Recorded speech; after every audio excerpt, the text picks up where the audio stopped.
In 1946, Burt Lancaster found out his girlfriend was pregnant, and his first instinct was to make the problem disappear. He was a nobody at the time. He had just been cast in his first film, a crime picture called The Killers, opposite Ava Gardner. He had no money. He had no reputation. And Norma Anderson, the USO entertainer he had met in Italy during the war, was carrying his child. Lancaster's plan was simple. He would save enough money from his first picture to pay for an abortion. He did not ask Norma. He made the plan on his own, the way he made most decisions, and told her afterward. Norma refused. Her religious beliefs would not allow it. She was keeping the baby. Lancaster was in a bind. An illegitimate child would destroy a leading man's career before it started. Universal Pictures, the studio that had just signed him, understood the math instantly. They took control of the situation. They arranged a quiet wedding in Yuma, Arizona, where marriages could be performed in hours with no publicity. Then they invented a cover story for the press. Norma was a war widow whose husband had been killed overseas. The baby was legitimate. The marriage was romantic. The whole thing was a fairy tale. It was a lie from the first day. He would stay married to Norma Anderson for 22 years. He would father 5 children with her. He would name his production company after her, Norma Productions, which is the kind of gesture that looks like devotion and was, in practice, the least expensive thing he ever gave her. And during those 22 years, by the accounts of the people who worked with him, he was unfaithful with what one crew member described as a platoon of makeup girls, production assistants, and co-stars. In January of 1967, Burt Lancaster walked out of the family home and told Norma he would never come back. He was 53 years old. She filed for divorce, citing extreme cruelty. The settlement divided roughly $2 million in community property, and Norma was awarded custody of their 3 youngest children. She drank. She had been drinking for years. The slow, steady, private drinking of a woman married to a man who came home smelling of other women and expected his dinner on the table anyway. She died in 1988, at 71, 19 years after the divorce, largely forgotten. He married again.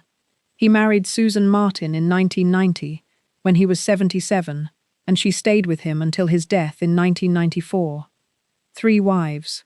The first one lasted barely a year, a circus marriage that ended before it started. The second one lasted 22 years and produced 5 children and was built on a lie and sustained by infidelity. The third one got the version of Burt Lancaster that was too old and too sick to run. This is the story of Hollywood's toughest star and the wives he left behind. The circus kid from East Harlem, who became the most physical presence the screen had ever seen, and who treated the women in his private life with a coldness that the man on the screen, the man who kissed Deborah Kerr in The Surf, would never have recognized. If you're enjoying this story so far, don't forget to hit the like button and subscribe. Drop a comment telling me where in the world you're watching from. I love hearing from you. Burton Stephen Lancaster was born on November 2nd, 1913, in East Harlem, New York, into a family that had come from Belfast and landed in one of the roughest neighborhoods in Manhattan. His parents, James and Elizabeth Lancaster, were the children of Irish immigrants from Ulster. They were working class, Catholic, and crowded into an East Harlem tenement with their children in a neighborhood that ran on noise and fists and the specific resilience of immigrant families who had come to America with nothing and intended to die with slightly more than that. Burt grew up on those streets, and the streets gave him 2 things that would define the rest of his life: a body and a temper. He was, from childhood, extraordinarily physical, tall, fast, coordinated in a way that set him apart from the other boys on the block. He played basketball at DeWitt Clinton High School, well enough to be considered one of the best athletes in the school. He ran, he fought, and he discovered gymnastics, which turned out to be the thing his body had been built for. He could do things on a horizontal bar that most trained athletes could not, and he did them with a natural ease that made the difficult look casual, a quality that would, decades later, become the defining characteristic of his screen presence.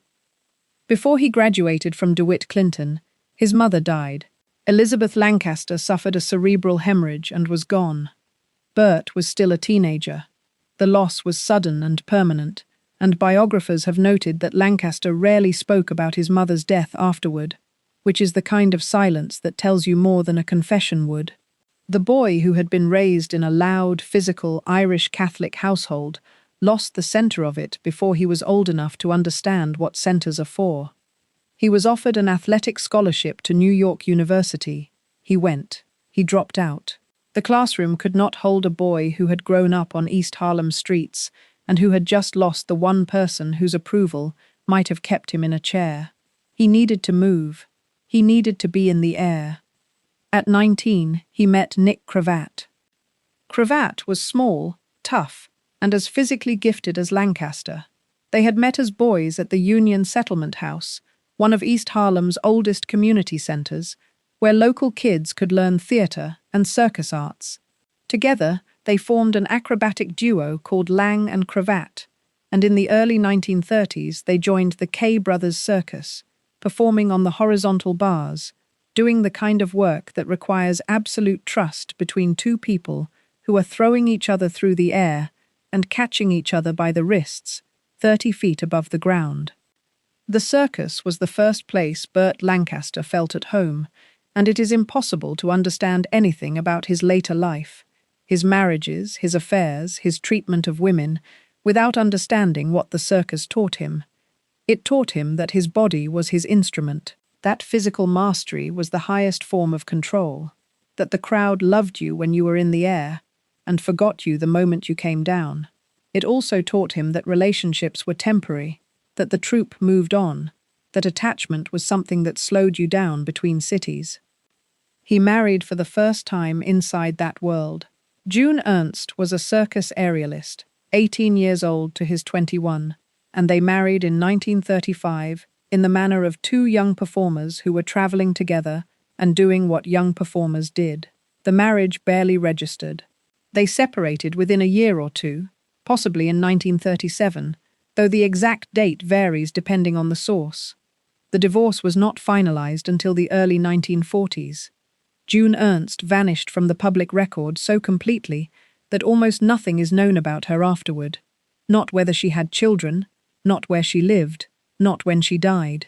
She was the first wife Burt Lancaster left behind, and she was erased so thoroughly that she barely exists as a historical person. In 1939, an injury ended Lancaster's circus career. He damaged his hand badly enough that the acrobatic work was no longer possible. The man whose entire identity had been built on physical mastery was, at 26, grounded. He worked odd jobs. He was a salesman at Marshall Field's in Chicago. He worked in a meatpacking plant. He worked as a singing waiter, which is the kind of job a former acrobat takes when the air is no longer available and the ground is all that's left. Then the war came, and the army put him in the one place he belonged, the entertainment unit. He was assigned to the 5th Army's Special Services Division, where his job was to write, direct, and perform in shows for the troops. He was good at it. The same physical charisma that had worked on circus audiences worked on soldiers, and for the first time, Lancaster began to understand that performing did not require a trapeze.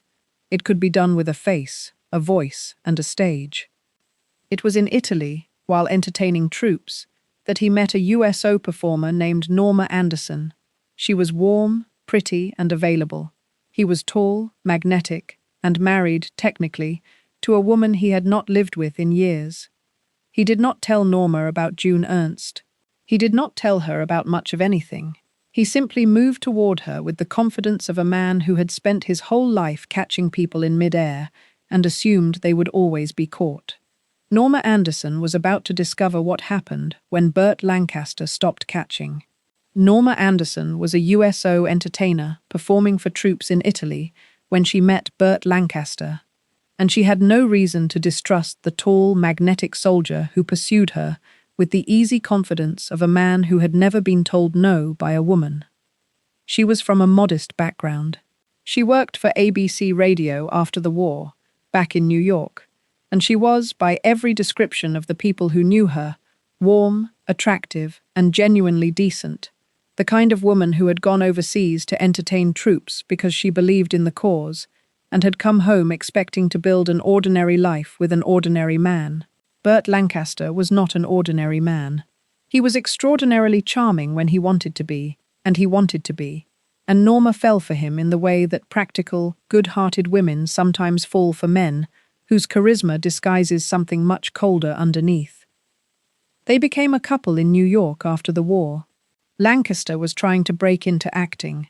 He had landed a role in a Broadway play called A Sound of Hunting in 1945. It ran for only 3 weeks, but a Hollywood agent named Harold Hecht saw him perform, recognized what the camera would see in that face and that body, and arranged a screen test with the producer Hal Wallace. Lancaster was signed. He was going to make his first film, The Killers, opposite Ava Gardner, and everything was about to happen very fast. Then Norma told him she was pregnant. Lancaster's reaction tells you everything about the man he was at 23 and the man he would remain for the rest of his life.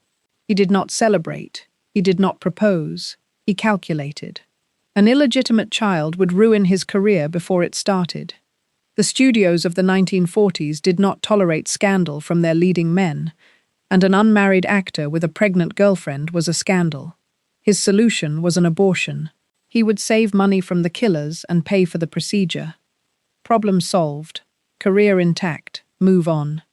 He told Norma. Norma said no. Her refusal was absolute, and it was based on religious conviction. She was not going to end the pregnancy. Whatever Burt Lancaster wanted, whatever his career required, this baby was going to be born. Lancaster, for possibly the first time in his adult life, had encountered a woman whose will was stronger than his charm. Universal Pictures stepped in with the efficiency of a studio that understood precisely what was at stake. A leading man needed to be married, quickly and quietly, before the pregnancy became visible. The studio arranged everything. On December 28, 1946, Burt Lancaster married Norma Anderson in Yuma, Arizona, a border town chosen specifically because it had no waiting period and guaranteed no publicity. His best man was his army friend Irving Burns. The ceremony was fast. Then Universal built the cover story. Norma Anderson was presented to the press, not as Lancaster's pregnant girlfriend, but as a war widow whose husband had been killed overseas. The pregnancy was thereby legitimized, the marriage was thereby romanticized, and the entire foundation of the 22-year marriage that followed was thereby established as a fiction managed by a studio publicity department. Their first child, Bill, was born in 1947. 4 more followed over the next decade: James, Susan, Joanna, and Sile. Lancaster and Norma settled into a Beverly Hills life that looked, from the outside, like any successful Hollywood marriage. He worked. She raised the children. He came home. They were photographed at premieres and industry dinners. He named his production company Norma Productions after his wife, a gesture the press reported as evidence of a devoted marriage. The production company detail is worth pausing on because it is one of the most perfectly hollow gestures in the history of Hollywood marriages. He named his business after the woman he was cheating on. He put her name on the letterhead of the company that financed the films he made with the co-stars he slept with. It was a tribute that cost him nothing and gave her nothing, except the knowledge that her name was on a building where her husband conducted business and affairs with equal fluency. Because the killers had made him a star overnight, and the star that Burt Lancaster became was, in his private life, almost immediately and almost constantly unfaithful. The career was extraordinary. The marriage, from almost the first year, was a performance. The affairs were not discreet, and they were not occasional, and everybody knew. Crew members on Lancaster's films described it with a bluntness that suggests it was simply understood as part of the working environment. One person who worked with him used the phrase, a platoon, to describe the volume of makeup girls, production assistants, and young women on set who passed through Lancaster's attention during any given production. He did not hide it. He did not apologize for it. He conducted his private life on set with the same physical confidence he brought to his performances, as though the women around him were simply another resource the production had provided. The famous names are the ones that made the gossip columns. Shelley Winters, who was involved with him during the late 1940s and who described the relationship in her own memoirs with a frankness that left little to the imagination. Joan Blondell. Marlene Dietrich, though by the late 1940s the list of men Dietrich had been linked to included most of Hollywood's leading men, and adding Lancaster to it was barely news. And then there was Deborah Kerr. In 1953, Lancaster filmed From Here to Eternity in Hawaii, the wartime drama that would win 8 Academy Awards and produce the single most iconic kiss in the history of American cinema. Lancaster and Kerr, rolling together in the Hawaiian surf, waves crashing over them, is one of those images so permanently embedded in the culture that people who have never seen the film can describe it from memory. Lancaster claimed afterward, to friends, that the on-screen chemistry had continued off-screen, that he and Kerr had been involved during the production. Kerr denied it for the rest of her life. She said there had been a spark of attraction, but that nothing had happened. What is beyond dispute is that the kiss on the beach, the one the whole world saw, was performed by a married man with 5 children and a wife at home in Beverly Hills, who had stopped believing, years earlier, that her husband was faithful. And the performance of passion that made Lancaster an icon was, like most of his performances, so convincing that the audience forgot they were watching a man act. The career that surrounded the Infidelity was, by any standard, remarkable.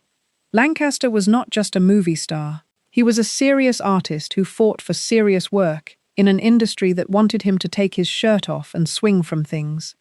He had the body of an action hero and the mind of an intellectual, and the tension between those two facts drove every significant creative decision of his career. He made The Crimson Pirate and The Flame and the Arrow, swashbuckling adventure films that used his circus training and let him do his own stunts, and the audiences loved them. Then he turned around and made Come Back, Little Sheba in 1952, playing an aging, broken alcoholic, a performance so far from the acrobat image that it stunned critics and proved he could act, not just perform. Then came Elmer Gantry. In 1960, Lancaster played the title role in Elmer Gantry, a cynical, charismatic, sexually predatory evangelist who seduces a female preacher and exploits the faith of his congregation for money and power. It was, by the accounts of people who knew Lancaster, the role closest to his actual personality, a charming, physically overwhelming man who could sell anything to anyone, and who used that gift without particular regard for the damage it did. He won the Academy Award for Best Actor. It was the defining performance of his career, and it was the one that most closely resembled the man giving it. While he was winning Oscars and critical acclaim, he was also becoming one of the most politically active figures in Hollywood. He was a committed liberal. He marched in the civil rights movement. He campaigned for progressive candidates. He became president of the American Civil Liberties Union, one of the most prominent civil liberties organizations in the country, advocating for free speech, equal rights, and the protection of individuals against institutional power. The contradiction is almost too perfect to need stating, but it needs stating anyway. The man who championed individual rights in public treated the individual closest to him, his wife, as though her rights did not exist. The man who marched for equality came home to a marriage built on a lie and sustained by infidelity, and went to bed while Norma Anderson Lancaster drank herself through another evening in a house where she was the last person her husband was thinking about. By the mid-1960s, the marriage had been dead for years in every way except the legal one. Norma drank. Lancaster stayed away. The 5 children moved through a household where the father was a celebrity and the mother was disappearing into a bottle, and neither parent was capable, by that point, of providing what the children actually needed. Then, in January of 1967, Burt Lancaster came home and told Norma he was leaving. He said he would never come back. And he never did. He walked out the way he did everything, decisively, physically, without looking back. In January of 1967, Burt Lancaster left the family home in Bel Air and told Norma Anderson he would not return. There was no negotiation. There was no extended separation or trial period or couples counseling or any of the mechanisms people use to soften the end of a 22-year marriage. He simply left. The man who had spent his career playing men of action performed the most consequential action of his private life with the same economy he brought to a stunt. One clean motion, no wasted movement, and somebody else left to deal with the landing. Norma filed for divorce in Santa Monica. The grounds she cited were extreme cruelty, which was the legal language California offered for a marriage that had been, in the ways that mattered, cruel for a very long time. Not violent, as far as the public record shows. Not physically abusive in the way that some of the other Hollywood marriages in this series have been. Cruel in the quieter way. The way of a man who was present in a house but absent from a marriage, who fathered 5 children and named a company after their mother, and then spent 2 decades treating the family as the thing he came home to when there was nowhere else to go. The divorce was finalized on June 27, 1969. The community property, valued at roughly $2 million, was divided. Norma was awarded custody of the 3 minor children. Lancaster held a press conference and handled it the way he handled most difficult personal moments, with a performance of decency that was easier to deliver in front of cameras than it had ever been to deliver at home. He told the press he could not say they had split because she was a difficult woman, or vice versa. He was gracious, he was measured. He was, in that press conference, the version of Burt Lancaster the public had always believed in, the tough guy with the tender heart. What he did not mention, because he was a gentleman in the ways that public appearances required, and because it would have been cruel to say out loud, was Norma's drinking. The drinking had been going on for years. Friends of the family described it as steady, worsening, and directly connected to the marriage. Norma Anderson had been a warm, capable woman when she married Lancaster in 1946. She had been a USO entertainer, a radio professional, a woman with her own life and her own identity. 22 years of marriage to a chronically unfaithful movie star, years of reading items in the gossip columns, years of smelling perfume that was not hers, years of raising 5 children largely alone, while her husband was on location falling into beds that were not theirs, had done what those years do. She drank to manage the pain she could not discuss publicly, because discussing it publicly would have meant admitting what the marriage actually was, and admitting what the marriage actually was would have ended the one thing she had left, which was the public image of Mrs. Burt Lancaster. Once the divorce removed even that, the drinking got worse. Lancaster, to his limited credit, did not abandon his family financially after the split. Friends of the family said he came by for certain holidays. He maintained contact with the children. He watched out for Norma in the way that a man who has hurt a woman watches out for her afterward, from a distance, with money rather than presence, making sure she had what she needed, without ever sitting in a room with her, long enough to see what he had actually done. The children absorbed the damage in the ways that children of broken Hollywood marriages always absorb it. Some of them built stable lives, some of them struggled. His eldest son, Bill, became a screenwriter and had a genuine Hollywood career of his own. He wrote The Bad News Bears, the beloved 1976 comedy about a misfit Little League baseball team, which was a hit, and which established Bill Lancaster as a talent independent of his father's name. But Bill also battled addiction, and in 1997, at the age of 49, he died of a heart attack. Whether the family dysfunction contributed to the addiction is the kind of question biographers raise and can never fully answer, but the timeline is hard to ignore. A boy raised in a house where the father was absent and the mother was drinking grew into a man who struggled with the same disease that had consumed his mother. Norma Anderson Lancaster died in 1988. She was 71 years old. She had been divorced from Burt Lancaster for nearly 20 years.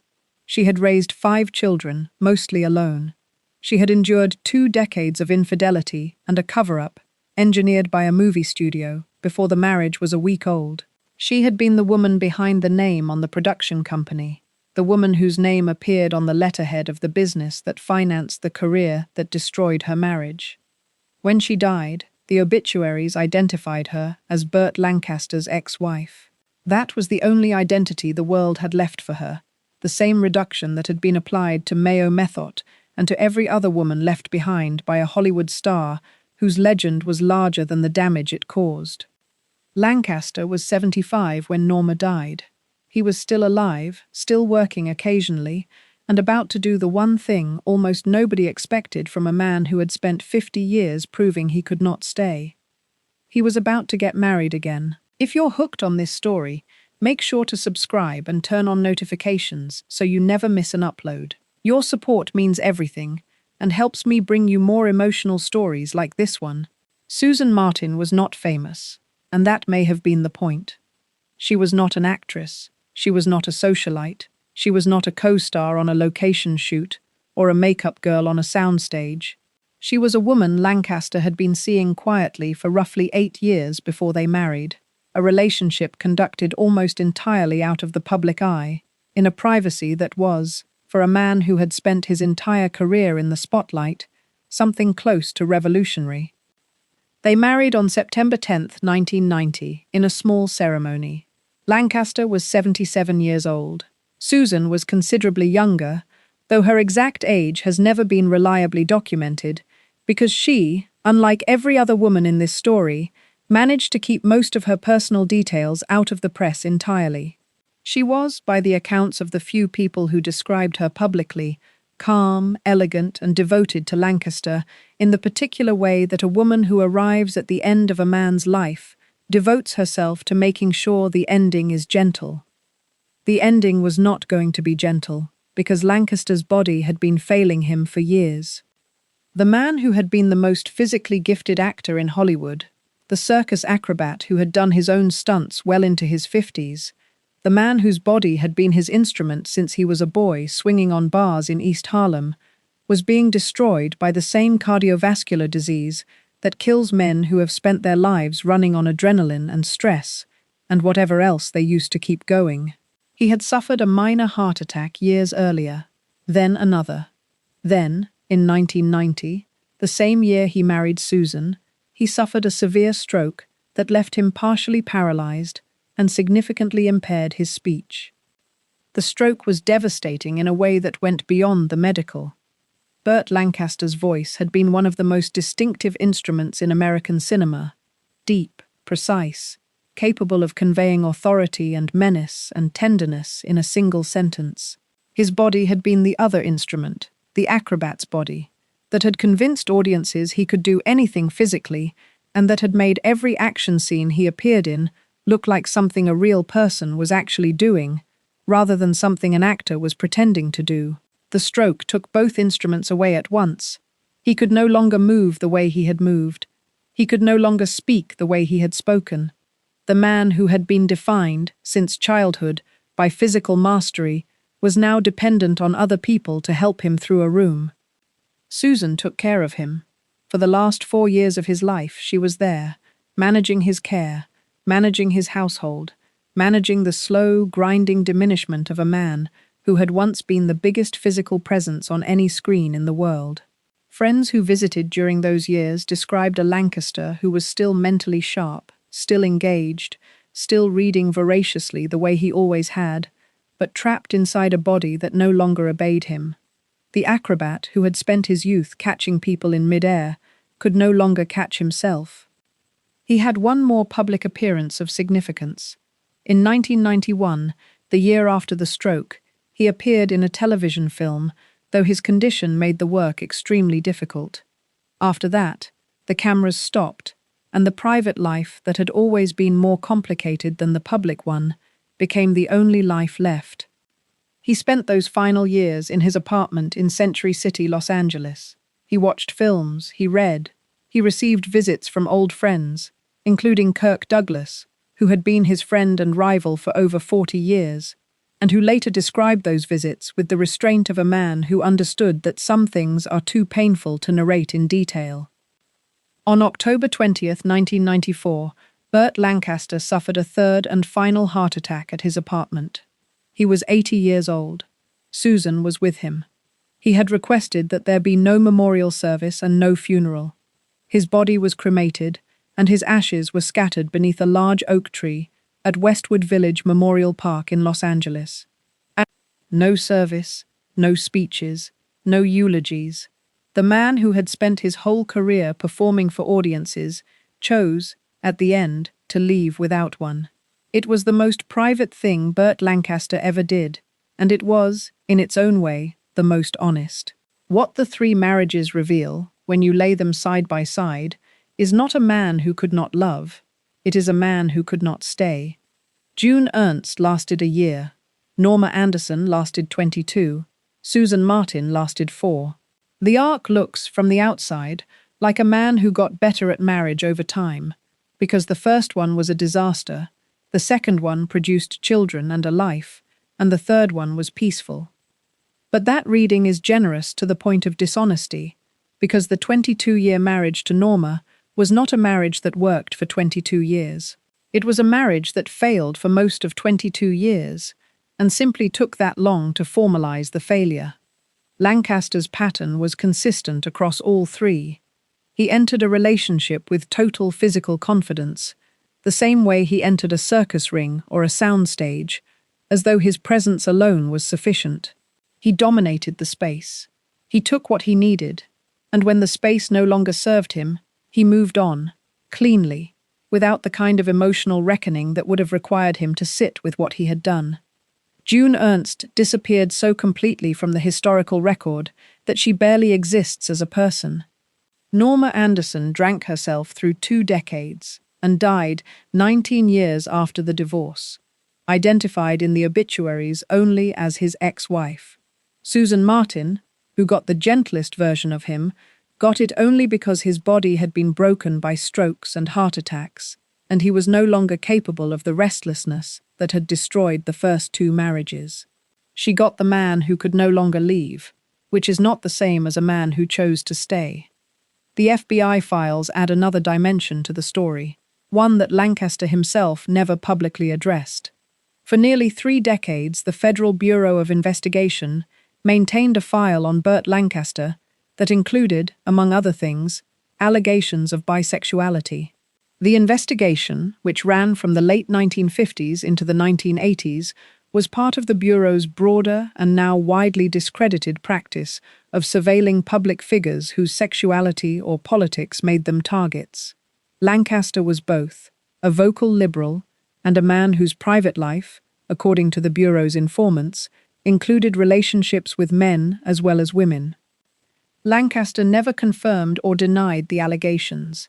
His family has never commented on them publicly. The FBI files were released years after his death under the Freedom of Information Act, and they reveal more about the Bureau's obsessions than about Lancaster's actual private life. But the existence of the investigation adds a layer to the portrait of a man who was, in every dimension of his personal life, more complicated than the screen ever showed. What the screen showed was clarity, strength, decision, a man who knew who he was and what he wanted, and took it without apology. What the private life showed was something closer to the opposite, a man who did not know who he was, who used physical dominance and sexual conquest as substitutes for self-knowledge, and who left a trail of women behind him because staying with any one of them would have required an intimacy he could not sustain. The circus trained him for this without either of them knowing it. The circus teaches you to catch and release, to hold someone in mid-air for exactly as long as the act requires, and then to let go, because the next catch is coming, and the crowd is watching, and the show does not stop because someone fell. Burt Lancaster caught women the way he caught Nick Cravat on the horizontal bars, perfectly, for exactly as long as the performance required. And then he let go. June Ernst fell. Norma Anderson fell. Susan Martin was caught at the end, only because the acrobat's hands were finally too weak to open. The 5 children lived with the consequences. Bill, the eldest, the screenwriter who gave the world The Bad News Bears, struggled with the addiction that runs through families like water through cracks, and died of a heart attack at 49. The others built their lives with varying degrees of distance from their father's name and their mother's pain. Some stayed close to Lancaster in his final years. Some did not. The family, like most families, built on the wreckage of a Hollywood marriage, held together in some places and broke apart in others, and the breaking was quiet enough that the public never had to look at it. Lancaster himself, in the rare interviews he gave about his personal life, said almost nothing of substance. He was a man who could talk for hours about politics, about civil liberties, about the state of the film industry, about literature and art, and the obligation of citizens in a democracy. He could not, or would not, talk about the women he had married and what he had done to them. The silence was its own kind of answer. Burt Lancaster requested no funeral, and he got his wish, which was the last thing he ever controlled. His ashes were scattered beneath an oak tree at Westwood Village Memorial Park, the same cemetery where Marilyn Monroe is buried, and where, over the decades, half of Hollywood has ended up.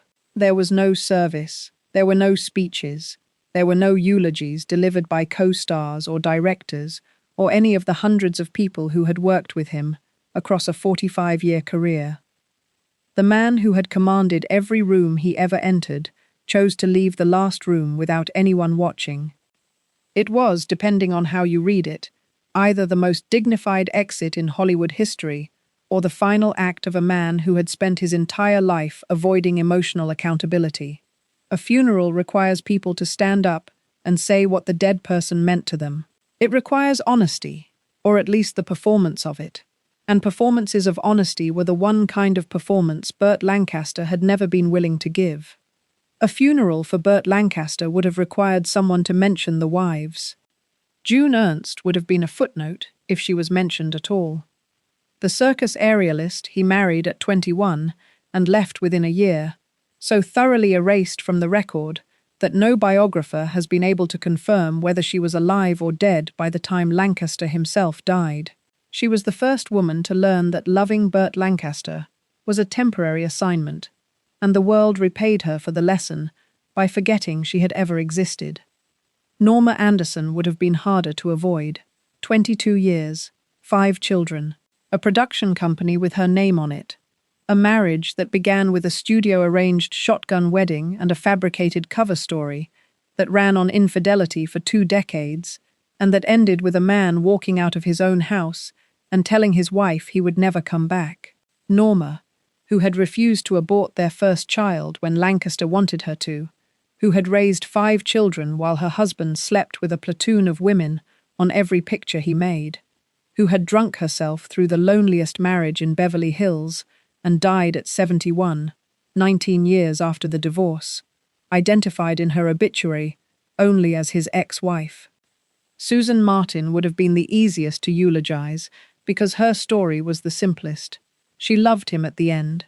She took care of him when his body failed. She was there for the strokes and the heart attacks and the long, slow diminishment. She married a man who could no longer run, and she stayed with a man who could no longer leave. And whether that constitutes love or simply timing is a question only she could answer. The 3 marriages, taken together, tell a story that is not really about the women at all.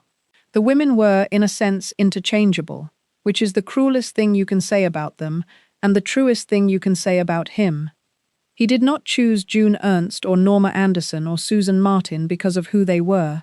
He chose them because of where he was in his own life at the moment they appeared, and he left them, or was left by them, when that moment passed.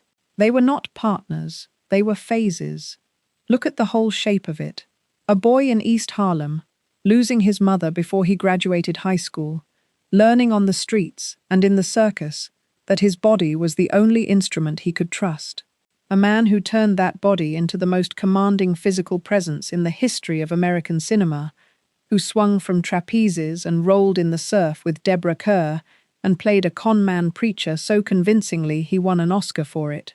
A man who championed civil liberties in public and denied them in private, who marched for equality and came home to a wife he treated as invisible, who named a company after the woman he was betraying and thought the gesture meant something. He was the toughest star in Hollywood, and the toughness was real, and it was the problem. Because toughness, the kind Lancaster had, the kind built in East Harlem and refined in the Circus and projected from every screen he ever appeared on, is not strength, it is armor. And armor does not protect the people around you. It protects you from them. It keeps their love at a distance where it cannot reach the thing underneath that the armor was built to hide. What was Burt Lancaster hiding? The boy whose mother died, the acrobat who lost the air, the man who could catch anyone and hold no one. He spent 80 years building the most impressive suit of armor Hollywood had ever seen, and the women who married him spent their years trying to find a way inside it, and none of them ever did. June Ernst tried for a year and gave up. Norma Anderson tried for 22 years and was destroyed by the effort. Susan Martin arrived when the armor had finally cracked, not because he had chosen to lower it, but because his body had broken it open for him, and what she found inside was a man who was, at last, too weak to push her away. 3 wives, 5 children, 45 years of films, an Oscar, a circus, an oak tree in Westwood with no headstone and no service and no speech.